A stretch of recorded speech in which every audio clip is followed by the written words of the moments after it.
aussi la garde qu'il lui avait offerte, ses gardiens. Aidés de nouveaux combattants, les gardiens des feux, Eriana prend la route de la capitale Naja. Le dernier artefact s'y trouverait, tout comme Cédrian et Gabriel, détenus Velpa, dont la violence fait rage. Alors que les complots et les trahisons en son sein se multiplient, le plan du Velpa n'en reste pas moins le même.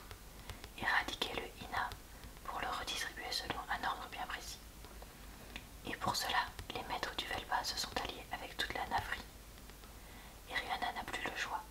Même sans son digne protecteur, c'est un pays entier qu'il va lui falloir affronter.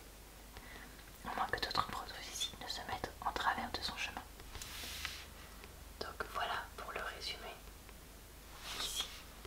Alors, vous remarquerez qu'ils ont encore mis, cette série n'a pas de photo, je vais dire à la mort moelleux, on va dire ça comme ça, sur le devant, mais on a une derrière. Clairement, quel est l'intérêt? Il n'y en a pas. Donc pourquoi mettre ça? Il n'y en a pas. Soit tu mets une belle illustration, soit tu mets rien quoi. Après, ce n'est que mon avis, mais c'est pas grave. Donc, je récupère les premières pages pour vous lire ça. Donc, dans l'obscurité, j'arrive déjà pas à lire, c'est le troisième. Bon. Dans l'obscurité, Plamaté vérifia une dernière fois son bureau de grand mage des eaux, laissant traîner sa main sur chaque objet. Le carnet des demandes, la liste des missions en cours, le livret d'intendance, le dossier des nouveaux statuts. Sa gorge se serra. Elle s'en voulait terriblement de quitter la cité en de telles circonstances. Depuis que les équipes des vents s'étaient enfuies, Arden était en ébullition et les réunions n'en finissaient plus. Le conseil recevait les représentants de la population pendant des heures. Chacun y allait de son avis. Pour l'instant, un nouveau statut de servitude avait été élaboré. Ceux qui souhaitaient poursuivre leur tâche à la tour des eaux le pouvaient, et ceux qui souhaitaient la quitter devaient toutefois rester dans la cité en attendant que des choses se décident. L'équilibre était devenu très précaire, même en ce qui concernait l'approvisionnement alimentaire.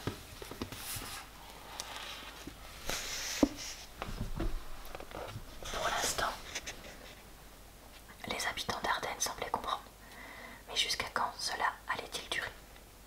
La lettre acheva-t-elle dans un murmure? Au centre de son bureau, elle avait déposé un courrier dans lequel elle désignait son successeur temporaire. 4 jours d'observation lui avaient suffi à choisir le Ploritae de son conseil. Elle était la seule qu'elle jugeait capable. Elle espérait ne pas se tromper. Mage Plamaté, chuchota une voix. Elle tourna la tête vers l'un des multiples passages secrets de la tour. La silhouette du premier de la garde s'en détachait à peine tant la nuit était profonde. Kraïn, il serait approprié de ne plus m'appeler que Plamaté, dit-elle à voix basse en le rejoignant dans l'étroit couloir. L'homme baissa les yeux, gêné. Elle l'attrapa par le menton et l'embrassa. Je me sens comme une enfant qui fugue, sauf que cette fugue est d'une importance primordiale, sourit-elle. Mais êtes-vous sûr de ce que vous faites? Êtes-vous certain de vouloir m'accompagner? Jamais je vous laisserai partir seul. Dans ce cas, allons-y. Ils descendirent les 3 colimaçons jusqu'au rez-de-chaussée, puis prirent la direction de la bibliothèque. Les couloirs étaient déserts à cette heure de la nuit, et Plamaté souffla de soulagement lorsque le premier ouvrit la porte, sans même la faire grincer. Ensemble, ils coururent jusqu'au fond de la bibliothèque. Pendant que Kraïn passait au travers de la trappe, Plamaté regarda une dernière fois en arrière. Elle avait toujours trouvé le lieu somptueux, même si elle ne l'avait connu que de nuit. En tant que future héritière de la communauté des eaux, son père l'avait protégée, l'empêchant d'enterrer dans la tour à sa guise.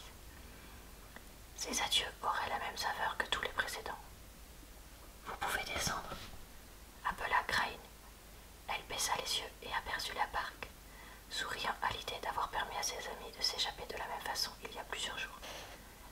L'équipe de l'Ouest, sous l'égide de Ajul, l'avait aidé à préparer cette mascarade jusqu'à ce que celle de l'Est revienne à eux, en compagnie de Cédrian et d'un jeune garçon tout récemment arrivé. La fuite s'était faite au milieu du tumulte de la révolution des statues. Leur envolée était passée quasiment inaperçue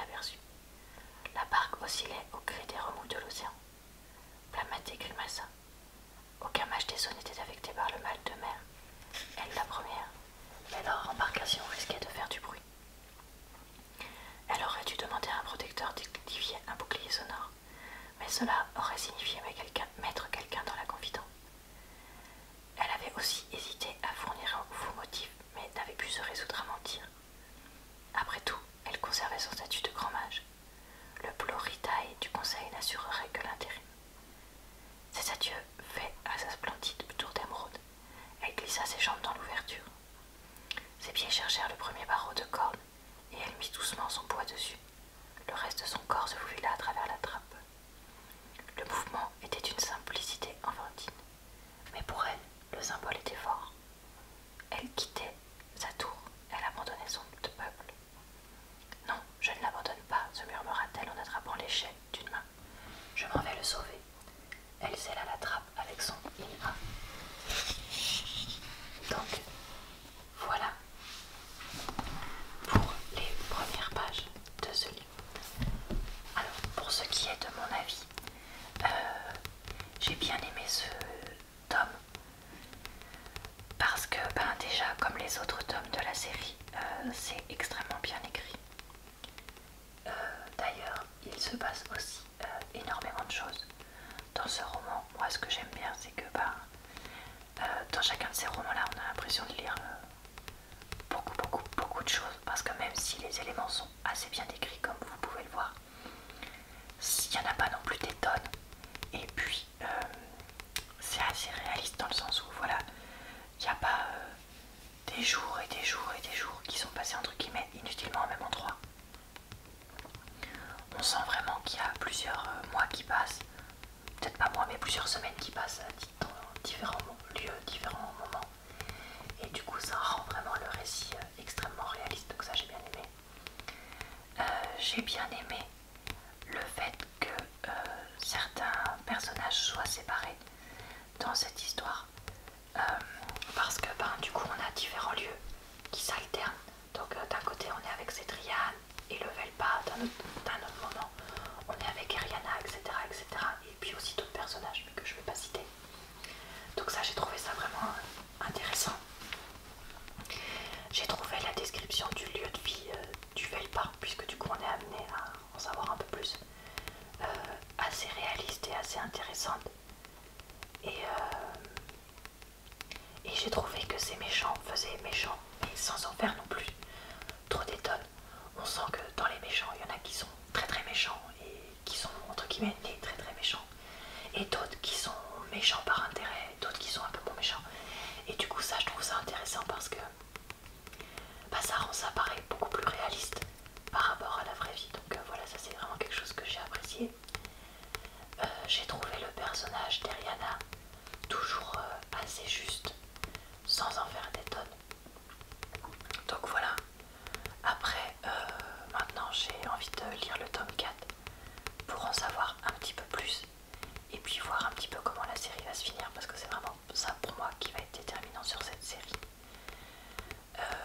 Il y a certains moments qui parfois, je vais dire me plaisent moyen, mais c'est un petit peu exagéré, c'est-à-dire qu'il y a certains moments où je me dis moi j'aurais pas forcément choisi ça, mais du coup sur la grande...